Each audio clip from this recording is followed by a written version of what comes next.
started the year thinking earnings were going to grow about 11% and change. So what's behind this ratcheting down?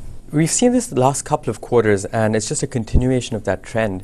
Companies give guidance, and they really lower their expectations when those guidance numbers come out. It seems like they're lowering expectations and then beating those lowered expectations. That's happened the last 2 quarters. In fact, for this quarter, it's been pretty negative, the guidance. For every 1 company that's given positive guidance, we've seen 5 companies give negative guidance. Wow. So that guidance number is pretty negative still.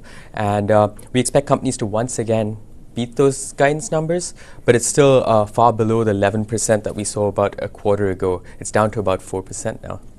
One company that looks like it might beat those estimates is LinkedIn. What's going on there? Well, the unemployment rate is still pretty high, and people looking for jobs now turning to LinkedIn. They update their LinkedIn profiles, they're checking it on their mobile phones, so they've got a great boost from this mobile platform. They have a great user base, they log on all the time. The latest estimates by these analysts are above the consensus. The smart estimate actually is quite far above the consensus. That predicted surprise tells us that the company is likely to beat estimates when it reports earnings this quarter.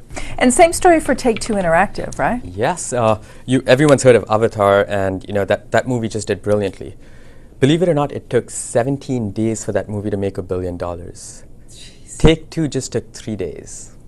I mean, that's the kind of revenue that these games can generate, and everyone's playing them. They have an online version where they're charging a premium for players to come on. Those revenue streams are going to be fantastic for Take-Two.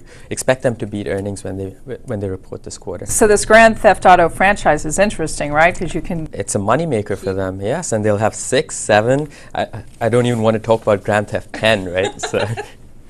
Well, on the other side, there's a couple of companies that are struggling even more than what analysts are predicting. Potash is one of those companies. The industry itself has gotten into some trouble. It has. The potash prices are down by 50% over the last 2 years. In fact, one of the biggest players in the market is a Russian company, Uralkali. Their CEO was imprisoned by the Belarusian government. In retaliation, they increased the amount they were selling, lowered the prices drastically. So global potash prices fell even more in the last quarter or so. That's going to affect potash here. And expect them to miss earnings pretty tremendously. The smart estimate, once again, what takes the best analyst estimates and the most recent ones below the consensus. So we feel that they're probably going to miss this quarter when they report.